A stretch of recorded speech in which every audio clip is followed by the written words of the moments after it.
बच्चों, देखिए आज फिर हम एक नया पाठ पढ़ने वाले हैं और जिसका नाम है खाए आम 12 महीने। अब आप सोचेंगे कि आम तो एक ही मौसम में आता है, गर्मी के मौसम में, तो ये 12 महीने कैसे खाया जा सकता है। तो यही हम इस पाठ में पढ़ते हैं, खाए आम 12 महीने। पाठ के शुरू में एक चित्र में दिखाया गया है कि 3 बच्चों की एक टोली है, नीतू, अमन और प्रीति, और तीनों के हाथ में टिफिन है और तीनों के टिफिन में अलग अलग खाने की चीजें हैं। नीतू के टिफिन में है आलू की सब्जी और अमन के टिफिन में है मीठी पूरी और प्रीति के टिफिन में है भिंडी। तो तीनों आपस में क्या बातें करते हैं कि नीतू अमन का डिब्बा देख के कहती है कि अमन के डिब्बे में तो मीठी पूरी है, और अमन क्या कहता है, नीतू आलू की सब्जी लाई है, और प्रीति कहती है मैं भिंडी लाई हूं। लेकिन दूसरे चित्र में देखिए तीनों के चेहरे। अमन कहता है, नीतू लगता है तुम्हारे आलू तो खराब हो गए हैं, और प्रीति कहती है हाँ इन्हें मत खाओ, कहीं तुम्हारा पेट खराब ना हो जाए। अरे तुम ये भिंडी ले लो ना। क्योंकि जब खाना खराब हो गया एक फ्रेंड का, तो दूसरा फ्रेंड बोलता है कि तुम ये खराब खाना मत खाओ और तुम मेरा खाना ले लो। अब आपने चर्चा करनी है अमन को क्यों लगा कि आलू खराब हो गए हैं।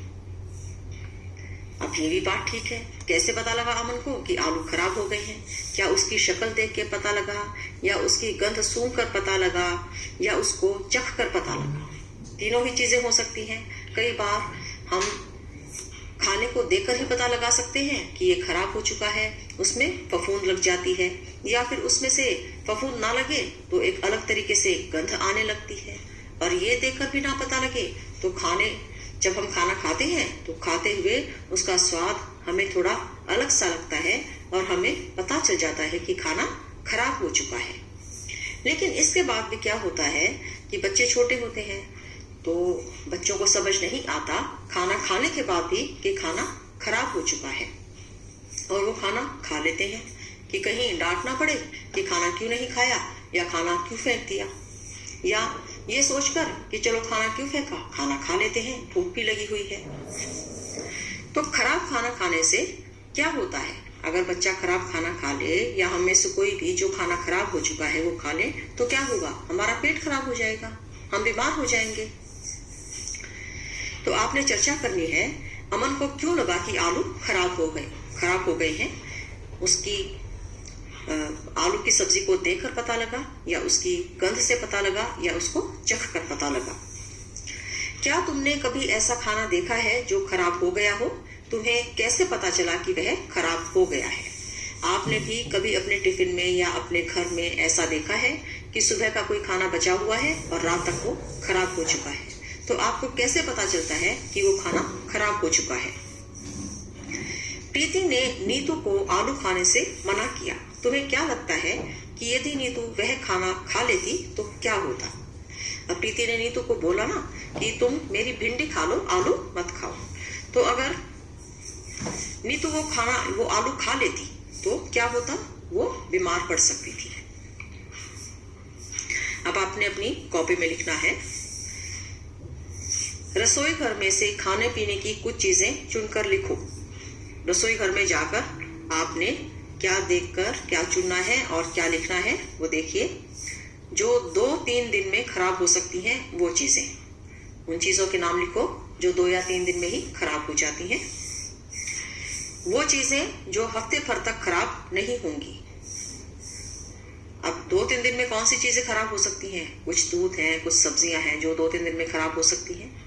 जो हफ्ते भर तक खराब नहीं होती ऐसी चीजें कौन सी हैं? आलू प्याज जैसी सब्जियां हैं, लहसुन जैसी सब्जियां हैं जो खराब नहीं होती 1 हफ्ते तक भी। कुछ ऐसी चीजें उनके नाम लिखिए जो महीने भर तक खराब नहीं होंगी, जैसे कि कुछ दालें हैं, कुछ मसाले हैं, वो महीने भर तक खराब नहीं होंगे। अपने दोस्त की सूची देखो और उस पर चर्चा करो। आप अपने किचन में जाके सूची बनाइए, अपने रसोई घर में जाकर सूची बनाइए, और अपने दोस्त की भी सूची देखिए जो उसने अपने रसोई घर में जाकर बनाई है। आप अपनी मम्मी से पूछकर भी ये सूची बना सकते हैं, अपने घर में बड़ों से पूछकर भी ये सूची बनाइए, और आपस में सभी दोस्त बैठकर उस पर चर्चा कीजिए। क्या तुम्हारी सूची हर मौसम में यही रहेगी? क्या बदलेगा? अब मान लीजिए अब गर्मी का मौसम है, तो गर्मी के मौसम में रसोई घर में अलग तरीके की सब्जियां होंगी, और अगर सर्दी का मौसम आएगा तो अलग तरीके की सब्जियां होंगी और फल होंगे। अब गर्मियों में अगर दूध बाहर रखा है तो वो कितनी देर तक खराब होगा, और सर्दियों में दूध बाहर रखा है तो वो कितनी देर तक खराब होगा, ये भी आपने देखना है, अपने बड़ों से पूछना है, माँ से पूछना है और फिर लिखना है और इस पर चर्चा करनी है। तुम्हारे घर पर खाना खराब हो जाता है तो तुम उसका क्या करते हो? अब बच्चों, आपको पता लग गया, माँ को पता लग गया कि खाना खराब हो गया है, तो फिर उसका क्या करेंगे? उसे फेंकेंगे, या उसे हम मिट्टी में डालकर उसकी खाद बनाएंगे, या उसका आप अपने अपने घर में क्या करेंगे खराब खाने का? बीजी ने लौटाई ब्रेड। अमन की बीजी बाजार से ब्रेड लेने गई। दुकान पर काफी भीड़ थी। जल्दी में दुकानदार ने ब्रेड का एक पैकेट दिया, पर बीजी ने पैकेट देखकर उसे लौटा दिया। क्या तुम पैकेट की तस्वीर देखकर अनुमान लगा सकते हो कि बीजी ने पैकेट क्यों लौटा दिया होगा? उन्हें ब्रेड खराब क्यों लगी? अब अमन की बीजी बाजार गई, ब्रेड मांगा, दुकानदार ने दे दिया। बहुत भीड़ थी, उठाकर बिना देखे तो बीजी ने क्या किया, उस ब्रेड को देखा। पैकेट को देखते ही उनको पता लग गया कि ब्रेड खराब है और उन्होंने उसे वापस दे दिया। तो बीजी को कैसे पता लगा कि ब्रेड खराब थी? अब इसको दो तरीके से पता लगाया जा सकता है। पता करो, खाने की किन्हीं 2-3 चीजों के पैकेट देखो। पैकेट पर दी गई जानकारी से हमें क्या क्या पता चलता है। जब तुम बाजार से कोई सामान खरीदते हो तो पैकेट पर लिखी हुई कौन सी जानकारी देखते हो? जब भी हम बाजार जाते हैं और कोई चीज खरीदते हैं, जैसे यहाँ पर ब्रेड की बात हो रही है, तो हम सबसे पहले क्या देखते हैं? ब्रेड पर उसके बनने की तारीख को देखते हैं कि किस तारीख को ये ब्रेड बनाई गई है, और उसके बाद देखते हैं कि ये ब्रेड कितने दिन तक खाई जा सकती है, यानी कि उसकी एक्सपायरी डेट जो कि हर खाने के डिब्बे पर या पैकेट पर लिखी होती है, वो हमें जरूर देखनी चाहिए कि ये खाना कितने दिन तक खाने लायक है, यानी कि इतने दिन तक ये खाना खराब नहीं होगा। एक तो हम उस पर जो लिखी हुई जानकारी है उसको देखकर अंदाजा लगा सकते हैं कि ये खाना खाने लायक है या नहीं। दूसरा, जैसे बीजी ने ब्रेड के पैकेट को देखकर ही समझ लिया कि ब्रेड खराब है, वो उन्हें क्यों लगा? क्योंकि ब्रेड की शक्ल में ब्रेड का जो रंग है उसे देखकर ही उन्हें पता लग गया कि इसका रंग थोड़ा अलग था, उस पे फफूंद लग चुकी थी। उस फफूंद को देखकर उन्होंने अंदाजा लगाया कि ब्रेड खराब हो गई है। अब खाना कैसे होता है खराब? इसके लिए आप घर में ही एक प्रयोग करके देखिए कि खाना कैसे खराब होता है। इस प्रयोग में क्या दिखाया गया है कि एक ब्रेड का टुकड़ा लीजिए अपने घर में और उसको थोड़ा सा गीला कर दीजिए पानी से, या रोटी भी ले लीजिए या ब्रेड ले लीजिए और उस पर पानी की कुछ बूंदे डालकर उसे थोड़ा गीला कर दीजिए और उसे एक डब्बे में बंद कर रख दीजिए। जब आप देखेंगे अगले दिन, उससे 2 दिन बाद, 3 दिन बाद, रोज जब आप उस ब्रेड के टुकड़े को देखेंगे तो आप उसमें क्या क्या बदलाव देखेंगे, ये आपने एक तालिका बनानी है और उसमें उस बदलाव के बारे में लिखना है। अब इस एक तालिका हमारे सामने दी गई है जिसमें दिया गया है,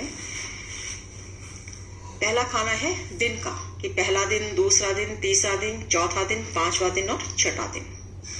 दूसरा खाना है, उसमें लिखा है कि ब्रेड को छूने में क्या क्या बदलाव आया होगा, तो छूने में जो बदलाव महसूस होता है उसके बारे में लिखना है। उसके बाद गंध में क्या बदलाव आया उसके बारे में लिखना है।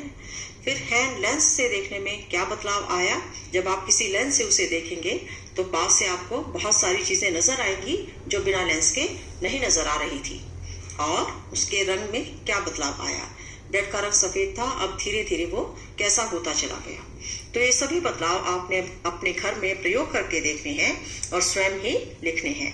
आप देखेंगे कि रोज ब्रेड के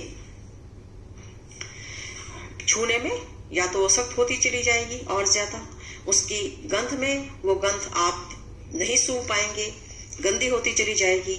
और जब उसको पास से लेंस से देखेंगे तो उसमें बहुत सारे बैक्टीरिया, जीवाणु आपको दिखाई देने लग जाएंगे और उसके रंग में, और उसका रंग भी आपको बदलता हुआ दिखाई देगा। ये सभी बदलावों के बारे में आपने उस तालिका में लिखना है। पता करो इस बदलाव का क्या कारण हो सकता है, ब्रेड पर फफूंदी कहाँ से आई होगी। अब आप देखिए कि फफूंदी लाकर डाली तो नहीं है ब्रेड के ऊपर, वो अपने आप ही उस पर कैसे आ गई। क्योंकि जब कोई चीज खराब होती है तो उस पर फफूंद लग जाती है, जिससे पता चल जाता है कि ये चीज खराब हो चुकी है। अलग अलग खाना कई तरह से खराब हो सकता है। कुछ खाना जल्दी खराब होता है तो कुछ देर में। खाना किन कारणों से और किन स्थितियों में जल्दी खराब हो सकता है, उसकी सूची बनाओ। अभी हमने थोड़ी देर पहले पढ़ा था कि कुछ खाने 2 या 3 दिन में खराब हो सकते हैं, कुछ खाने 1 हफ्ते तक चल सकते हैं, कुछ महीनों तक भी चल सकते हैं। तो किस किस खाने को खराब होने में कितना समय लग सकता है, कौन कौन सा खाना किस किस तरह से खराब हो सकता है, इसके बारे में भी जब आप अपने रसोई घर में जाएंगे, चीजों के बारे में पूछेंगे, उन पर प्रयोग करके देखेंगे, तो आपको पता चलेगा कि कौन सा खाना जल्दी खराब होता है और कौन सा देर में, और ये खाना क्यों जल्दी और देर से खराब होता है और किन कारणों से खराब होता है, ये भी आपको अपनी सूची में लिखना है। दी गई तालिका में एक तरफ खाने की कुछ चीजों के नाम है और दूसरी तरफ उन्हें 1-2 दिन तक खराब होने से बचाने के लिए कुछ घरेलू उपाय। खाने की चीजों का उनके उपाय से लाइन बनाकर मिलान करो। अब आप नीचे एक तालिका देखिए, उसमें चीजें एक पहले खाने में है चीजें और उसके सामने लिखे गए हैं घरेलू उपाय। तो चीजों के नीचे लिखा है दूध, पके हुए चावल, हरा धनिया, प्याज और लहसुन, और घरेलू उपाय लिखे गए हैं। अब आपने घरेलू उपाय पढ़कर ये पता लगाना है कि इनमें से दूध के लिए कौन सा घरेलू उपाय किया गया है, पके हुए चावल को बचाने के लिए कौन सा घरेलू उपाय किया गया है, हरे धनियों को बचाने के लिए कौन सा घरेलू उपाय किया गया है, और प्याज और लहसुन को बचाने के लिए कौन सा घरेलू उपाय किया गया है। जिस भी चीज के सामने जो उपाय लिखे गए हैं वो उसका उपाय हो वो जरूरी नहीं है। आपने ये मिलाकर सही इसका उत्तर लिखना है। जैसे दूध को खराब होने से बचाने के लिए हम दूध को उबालते हैं। आपने घर में देखा होगा, दूध को उबालते हुए माँ जब भी दूध पिलाती है बच्चों को, उससे पहले दूध को उबालती है और फिर ठंडा करके पिलाती है। पके हुए चावल का हम क्या करते हैं, आप बताइए। उसको हम खराब होने से बचाने के लिए क्या करते हैं, उसे हम खुले में रखते हैं।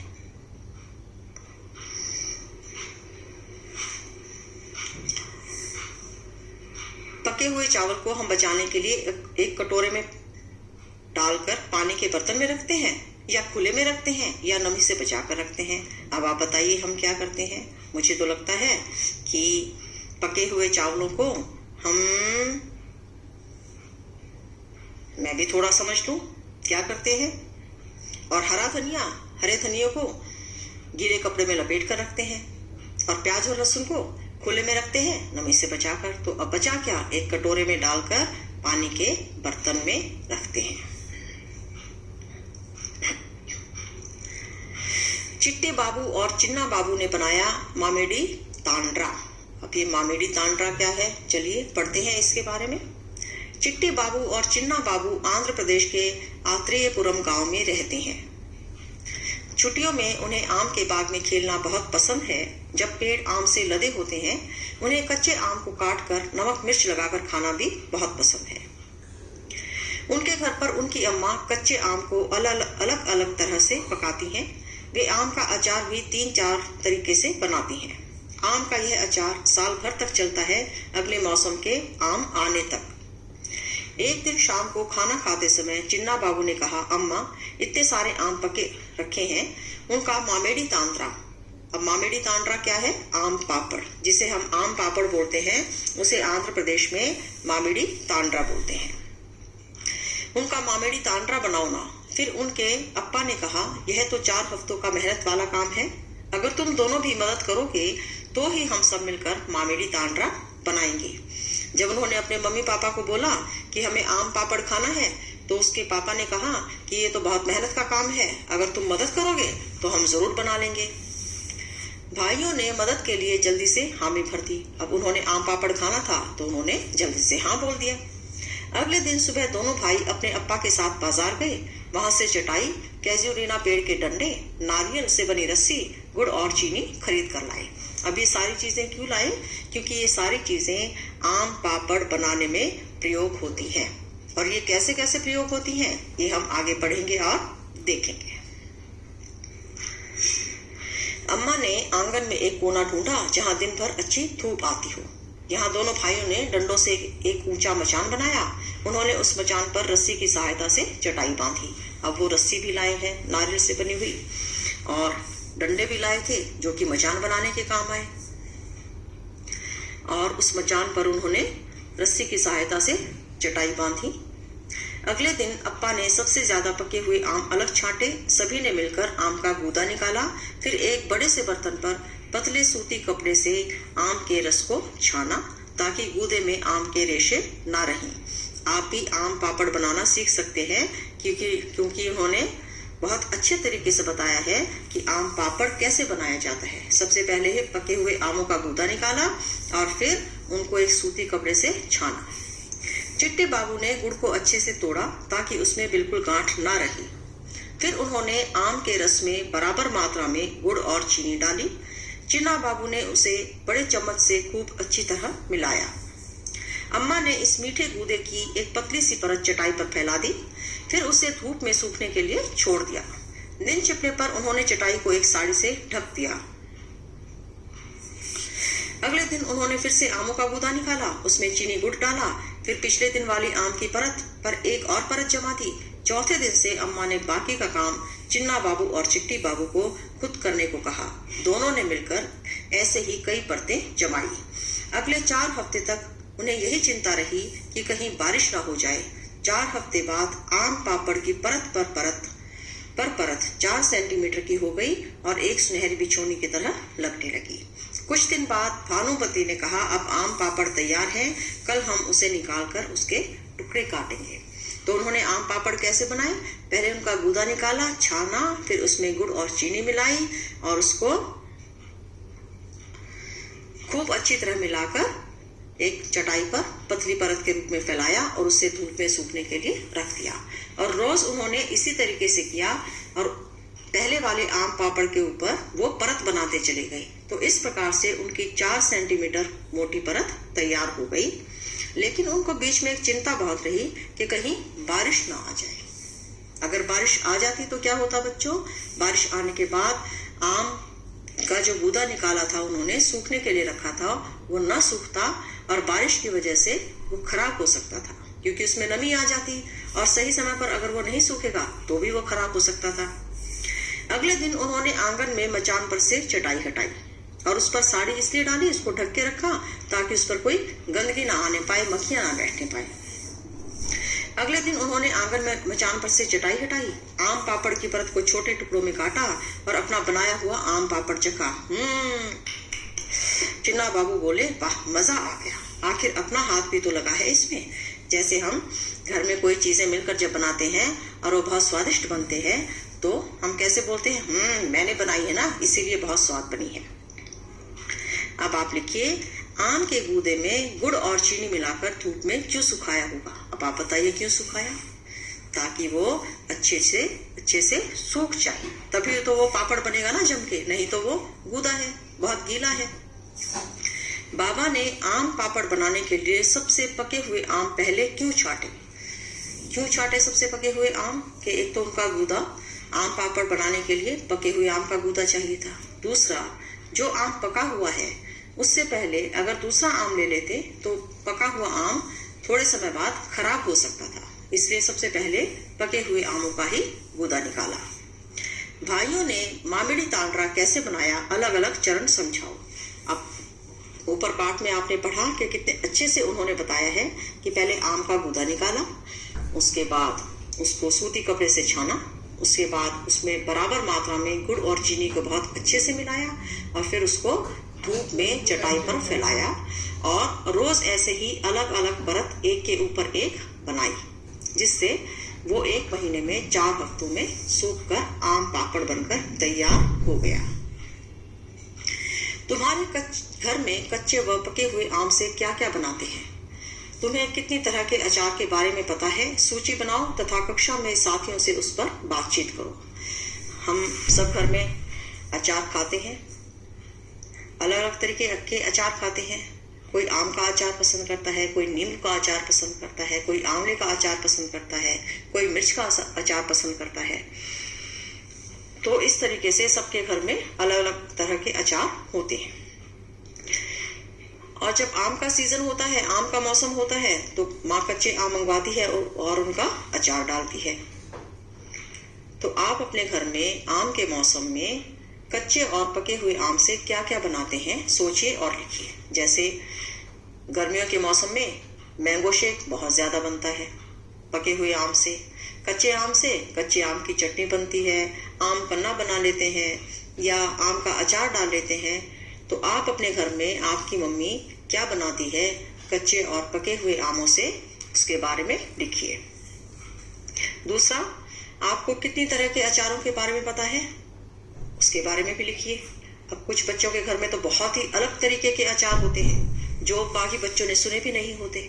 जैसे हम छोटे थे तो हमारी एक सहेली आलू का अचार लाती थी जो हमने कभी सुना भी नहीं था। आलू का अचार कभी आपने सुना है बच्चों? तो तुम्हें कितनी तरह के अचार के बारे में पता है, सूची बनाओ तथा कक्षा में साथियों से उस पर बातचीत करो। पता करो और चर्चा करो। अभी आपने क्या पता करना है? क्या तुम्हारे घर पर कोई अचार बनाता है? कौन सा अचार कौन बनाता है? उन्होंने यह तरीका किससे सीखा? जैसे घर पर मान लीजिए माँ अचार बनाती है या किसी से बनवाती है, तो वो अचार आप पूछिए कि उन्होंने किससे बनाना सीखा और कौन सा अचार बनाना सीखा। तुम्हारे घर में बनने वाली किसी एक अचार बनाने में किन चीजों का इस्तेमाल होता है? अचार बनाने का क्या क्या तरीका है?